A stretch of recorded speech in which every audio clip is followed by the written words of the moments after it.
तरबूज का खेत फलों से लहलहा उठे, ये हर किसान का सपना होता है। तो आज हम यही जानेंगे कि कैसे फूल आने की स्टेज को सही से मैनेज करके एक जबरदस्त फसल ली जा सकती है। जरा इन दो तस्वीरों को देखिए। अपने खेत के लिए हम कौन सा भविष्य चुनते हैं? एक तरफ फूल झड़ रहे हैं, मेहनत बेकार जा रही है और नतीजा है निराशा। वहीं दूसरी तरफ हर फूल एक मीठे रसीले फल में बदल रहा है। यही वो फूल आने वाली स्टेज है जो तय करती है कि मेहनत रंग लाएगी या उस पर पानी फिर जाएगा। दांव पर बहुत कुछ लगा है और सही जानकारी ही हमें जीत दिला सकती है। तो अगले कुछ मिनटों में हम 5 जरूरी पड़ावों से गुजरेंगे। पहले हम चुनौती को समझेंगे, फिर उसके पीछे का साइंस जानेंगे और उसके बाद एक ऐसा एक्शन प्लान बनाएंगे जो हमें बेहतरीन नतीजों तक ले जाएगा। तो चलिए शुरुआत करते हैं फूलों की चुनौती से। ये वो नाजुक दौर है जो या तो हमारी फसल को बना सकता है या फिर पूरी तरह से बिगाड़ भी सकता है। यहीं पर सब कुछ तय होता है। सवाल बहुत सीधा है। खेत में जो हजारों फूल खिले हैं, उन्हें आखिर स्वस्थ और बड़े बड़े तरबूजों में कैसे बदला जाए? इसका जवाब ही बम्पर फसल की गारंटी है और आज हम इसी राज से पर्दा उठाएंगे। ठीक है, तो चलिए अब थोड़ा साइंस की बात करते हैं। और घबराइए नहीं, ये कोई रॉकेट साइंस नहीं है। ये वो आसान सी जानकारी है जो हमें सही समय पर सही फैसला लेने की ताकत देती है। सबसे पहले बात करते हैं फॉस्फोरस की। इसे आप पौधे का एनर्जी ड्रिंक समझ सकते हैं। जैसे हमें काम के लिए ताकत चाहिए, पौधे को भी फूल बनाने और फिर उस फूल को फल में बदलने के लिए जबरदस्त एनर्जी की जरूरत होती है, और वो एनर्जी फॉस्फोरस से ही मिलती है। अगर इसकी कमी हुई तो मतलब सीधा है, फूल झड़ेंगे और पैदावार गिरेगी। अब देखिए, ये अकेले काम नहीं करते। ये तीनों मिलकर एक कमाल की टीम बनाते हैं। फॉस्फोरस देता है एनर्जी, बोरॉन फूलों को पकड़ कर रखता है, उन्हें मजबूती देता है, और पोटेशियम वो पौधे की ओवरऑल ग्रोथ और फल के साइज को सही रखता है। ये एक परफेक्ट टीम वर्क है। तो साइंस तो समझ लिया, अब एक्शन का टाइम है।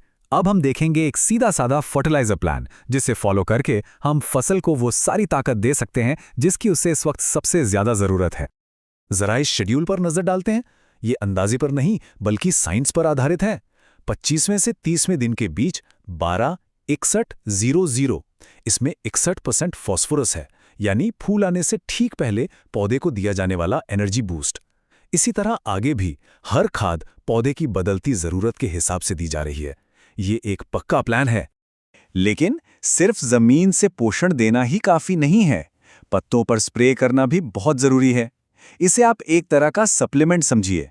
बोरॉन और कैल्शियम फूलों को गिरने से रोकेंगे, और सीवीड एक्सट्रैक्ट यानी समुद्री शैवाल का अर्क पौधे को किसी भी तरह के स्ट्रेस से लड़ने की हिम्मत देगा। चलिए अब उस हिस्से पर आते हैं जहां अच्छे अच्छे किसान भी चूक जाते हैं। बात करते हैं कुछ आम गलतियों की और जानेंगे कि एक्सपर्ट्स की सलाह क्या है जो हमारी फसल में जमीन आसमान का फर्क ला सकती है। ये 3 गलतियां, इनसे बचना बहुत जरूरी है। पहली, जरूरत से ज्यादा नाइट्रोजन डालना। इससे पौधा सिर्फ हरा भरा दिखेगा, पत्ते बढ़ेंगे लेकिन फूल और फल नहीं लगेंगे। दूसरी, पानी देने में गड़बड़ी। कभी ज्यादा कभी कम पानी देने से पौधा तनाव में आकर फूल गिरा देता है। और तीसरी, बोरॉन जैसे छोटे मोटे पोषक तत्वों को नजरअंदाज कर देना, जो असल में फूलों को मजबूती देते हैं। तो क्या नहीं करना है ये तो जान लिया, अब जानते हैं कि क्या करना है।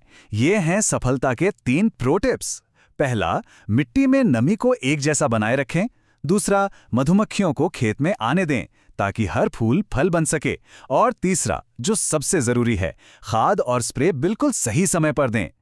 क्या नहीं करना है से बचकर क्या करना है को अपनाना ही सफलता का सीधा रास्ता है।